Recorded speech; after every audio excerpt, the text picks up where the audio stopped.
सिन्दूरारुणविग्रहां त्रिनयनां माणिक्यमौलिस्फुरत् तारानायकशेखरां स्मितमुखीम् आपीनवक्षोरुहाम् पाणिभ्याम् अळिपूर्णरत्नचषकम् रक्तोत्पलम् बिभ्रती सौम्यां रत्नघटस्थरक्तचरणाम् ध्यायेत् परामम्बिकाम्.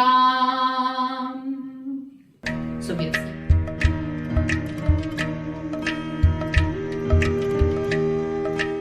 Lalita Sahasranamam is the most powerful of all Sahasranamas. It was not authored by any human being.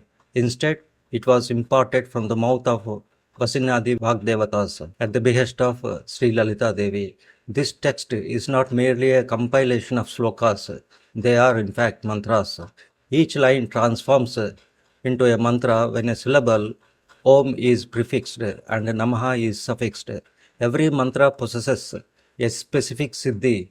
If an individual chants a line as a mantra 108 times over a period of 41 days, the corresponding siddhi will be granted to them. Each word in every line carries a profound spiritual significance. In this visual, I have only presented the surface meaning. However, if one delves deeper into and conducts research, they will attain pure knowledge through the grace of Sri Lalita Devi. I regret that I was unaware of Lalita Sahasranamam for all these years. I am a beginner and I would like to share with you whatever knowledge I possess. This is a significant undertaking. It took nearly 3 weeks to cover just 10 slokas. I pray to the goddess to help me complete all 183 slokas without any hindrances. Om Sri Lalita Mahatripura Sundari Paradevataye Namaha. Om Sri Matre Namaha. Maharupa Mahapujya Mahapatakanasani Mahamaya Mahasattva Mahasaktir Maharatihi Mahabhoga Maheswarya Mahavirya Mahabala Mahabuddhir Mahasiddhir Mahayogeswareswari Mahatantra Mahamantra Mahayantra Mahasana Mahayaga Kramaradhya Mahabhairava Pujita Maheswara Mahakalpa Mahatandava Sakshini Mahakamesa Mahishi Mahatripura Sundari. श्रीमाता श्रीमहाराज्ञी श्रीमत्सिंहासनेश्वरी श्रीमाता श्रीमहाराज्ञी श्रीमत्सिंहासनेश्वरी श्रीमाता श्रीमहाराज्ञी श्रीमत्सिंहासनेश्वरी श्रीमाता श्रीमहाराज्ञी श्रीमत्सिंहासनेश्वरी श्रीमाता श्रीमहाराज्ञी श्रीमत्सिंहासनेश्वरी श्रीमाता श्रीमहाराज्ञी श्रीमत्सिंहासनेश्वरी श्रीमाता श्रीमहाराज्ञी श्रीमत्सिंहासनेश्वरी श्रीमाता श्रीमहाराज्ञी श्रीमत्सिंहासनेश्वरी श्रीमाता श्रीमहाराज्ञी श्रीमत्सिंहासनेश्वरी श्रीमाता श्रीमहाराज्ञी श्रीमत्सिंहासनेश्वरी श्रीमाता श्रीमहाराज्ञी श्रीमत्सिंहासनेश्वरी श्रीमाता श्रीमहाराज्ञी श्रीमत्सिंहासनेश्वरी श्रीमाता श्रीमहाराज्ञी श्रीमत्सिंहासनेश्वरी श्रीमाता श्रीमहाराज्ञी श्रीमत्सिंहासनेश्वरी श्रीमाता श्रीमहाराज्ञी श्रीमत्सिंहासनेश्वरी चिदग्निकुण्डसम्भूता देवकार्यसमुद्यता चिदग्निकुण्डसम्भूता देवकार्यसमुद्यता चिदग्निकुण्डसम्भूता देवकार्यसमुद्यता चिदग्निकुण्डसम्भूता देवकार्यसमुद्यता चिदग्निकुण्डसम्भूता देवकार्यसमुद्यता चिदग्निकुण्डसम्भूता देवकार्यसमुद्यता चिदग्निकुण्डसम्भूता देवकार्यसमुद्यता चिदग्निकुण्डसम्भूता देवकार्यसमुद्यता चिदग्निकुण्डसम्भूता देवकार्यसमुद्यता चिदग्निकुण्डसम्भूता देवकार्यसमुद्यता चिदग्निकुण्डसम्भूता देवकार्यसमुद्यता चिदग्निकुण्डसम्भूता उद्यद्भानुसहस्राभा चतुर्बाहुसमन्विता उद्यद्भानुसहस्राभा चतुर्बाहुसमन्विता उद्यद्भानुसहस्राभा चतुर्बाहुसमन्विता उद्यद्भानुसहस्राभा चतुर्बाहुसमन्विता उद्यद्भानुसहस्राभा चतुर्बाहुसमन्विता उद्यद्भानुसहस्राभा चतुर्बाहुसमन्विता उद्यद्भानुसहस्राभा चतुर्बाहुसमन्विता उद्यद्भानुसहस्राभा चतुर्बाहुसमन्विता उद्यद्भानुसहस्राभा चतुर्बाहुसमन्विता रागस्वरूपपाषाढ्या क्रोधाकाराङ्कुशोज्ज्वला रागस्वरूपपाषाढ्या क्रोधाकाराङ्कुशोज्ज्वला रागस्वरूपपाषाढ्या क्रोधाकाराङ्कुशोज्ज्वला रागस्वरूपपाषाढ्या क्रोधाकाराङ्कुशोज्ज्वला रागस्वरूपपाषाढ्या क्रोधाकाराङ्कुशोज्ज्वला रागस्वरूपपाषाढ्या मनोरूपेक्षुकोदण्डा पञ्चतन्मात्रसायका मनोरूपेक्षुकोदण्डा पञ्चतन्मात्रसायका मनोरूपेक्षुकोदण्डा पञ्चतन्मात्रसायका मनोरूपेक्षुकोदण्डा पञ्चतन्मात्रसायका मनोरूपेक्षुकोदण्डा पञ्चतन्मात्रसायका मनोरूपेक्षुकोदण्डा पञ्चतन्मात्रसायका मनोरूपेक्षुकोदण्डा पञ्चतन्मात्रसायका मनोरूपेक्षुकोदण्डा पञ्चतन्मात्रसायका मनोरूपेक्षुकोदण्डा पञ्चतन्मात्रसायका मनोरूपेक्षुकोदण्डा पञ्चतन्मात्रसायका निजारुणप्रभापूरमज्जद्ब्रह्माण्डमण्डला निजारुणप्रभापूरमज्जद्ब्रह्माण्डमण्डला निजारुणप्रभापूरमज्जद्ब्रह्माण्डमण्डला निजारुणप्रभापूरमज्जद्ब्रह्माण्डमण्डला निजारुणप्रभापूरमज्जद्ब्रह्माण्डमण्डला निजारुणप्रभापूरमज्जद्ब्रह्माण्डमण्डला चम्पकाशोकपुन्नागसौगन्धिकलसत्कचा चम्पकाशोकपुन्नागसौगन्धिकलसत्कचा चम्पकाशोकपुन्नागसौगन्धिकलसत्कचा चम्पकाशोकपुन्नागसौगन्धिकलसत्कचा चम्पकाशोकपुन्नागसौगन्धिकलसत्कचा चम्पकाशोकपुन्नागसौगन्धिकलसत्कचा चम्पकाशोकपुन्नागसौगन्धिकलसत्कचा चम्पकाशोकपुन्नागसौगन्धिकलसत्कचा चम्पकाशोकपुन्नागसौगन्धिकलसत्कचा चम्पकाशोकपुन्नागसौगन्धिकलसत्कचा चम्पकाशोकपुन्नागसौगन्धिकलसत्कचा चम्पकाशोकपुन्नागसौगन्धिकलसत्कचा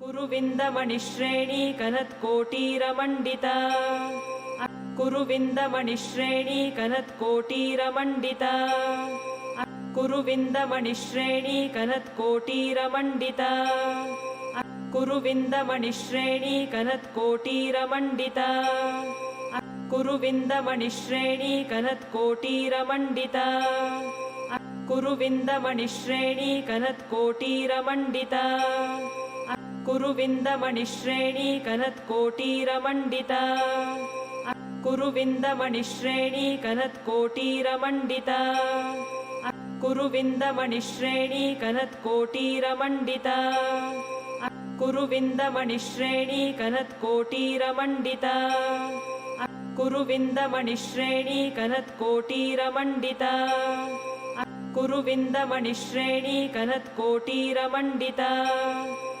कुरुविन्दमणिश्रेणी कनत्कोटीरमण्डिता कुरुविन्द अष्टमी चन्द्रविभ्राजदलिकस्थलशोभिता अष्टमी चन्द्रविभ्राजदलिकस्थलशोभिता अष्टमी चन्द्रविभ्राजदलिकस्थलशोभिता अष्टमी चन्द्रविभ्राजदलिकस्थलशोभिता अष्टमी चन्द्रविभ्राजदलिकस्थलशोभिता अष्टमी मुखचन्द्रकलङ्काभमृगनाभिविशेषका मुखचन्द्रकलङ्काभमृगनाभिविशेषका मुखचन्द्रकलङ्काभमृगनाभिविशेषका मुखचन्द्रकलङ्काभमृगनाभिविशेषका मुखचन्द्रकलङ्काभमृगनाभिविशेषका मुखचन्द्रकलङ्काभमृगनाभिविशेषका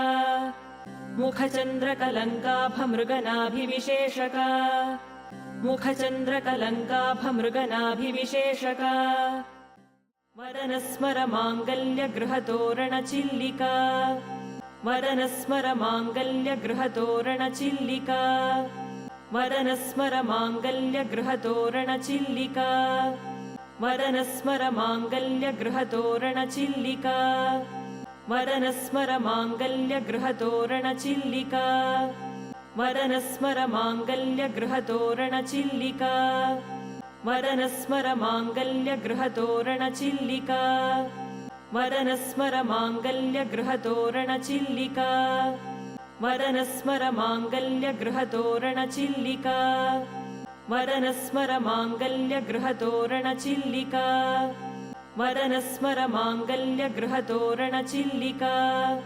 वदनस्मरमाङ्गल्यगृहतोरणचिल्लिका वदनस्मरमाङ्गल्यगृहतोरणचिल्लिका वदनस्मरमाङ्गल्यगृहतोरण वक्त्रलक्ष्मीपरीवाहचलन्मीनाभलोचना वक्त्रलक्ष्मीपरीवाहचलन्मीनाभलोचना वक्त्रलक्ष्मीपरीवाहचलन्मीनाभलोचना वक्त्रलक्ष्मीपरीवाहचलन्मीनाभलोचना वक्त्रलक्ष्मीपरीवाहचलन्मीनाभलोचना वक्त्रलक्ष्मीपरीवाहचलन्मीनाभलोचना वक्त्रलक्ष्मीपरीवाहचलन्मीनाभलोचना वक्त्रलक्ष्मीपरीवाहचलन्मीनाभलोचना नवचम्पकपुष्पाभनासा दण्डविराजिता नवचम्पकपुष्पाभनासा दण्डविराजिता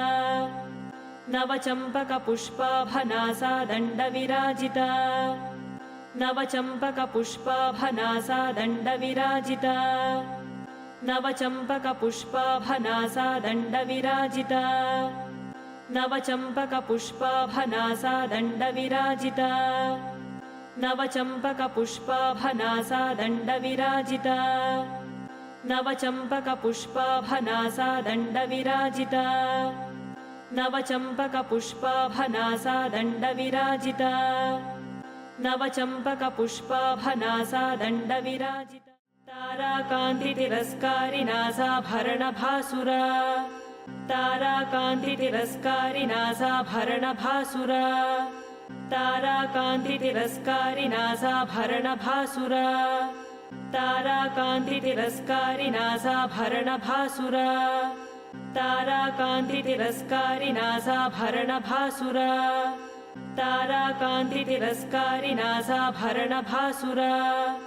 ताराकान्तितिरस्कारिनासाभरणभासुरा ताराकान्तितिरस्कारिनासाभरणभासुरा ताराकान्तितिरस्कारिनासाभरणभासुरा ताराकान्तितिरस्कारिनासाभरणभासुरा ताराकान्तितिरस्कारिनासाभरणभासुरा ताराकान्तितिरस्कारिनासाभरणभासुरा कदम्बमञ्जरीक्लुप्तकर्णपूरमनोहर कदम्बमञ्जरीक्लुप्तकर्णपूरमनोहर कदम्बमञ्जरीक्लुप्तकर्णपूरमनोहर कदम्बमञ्जरीक्लुप्तकर्णपूरमनोहर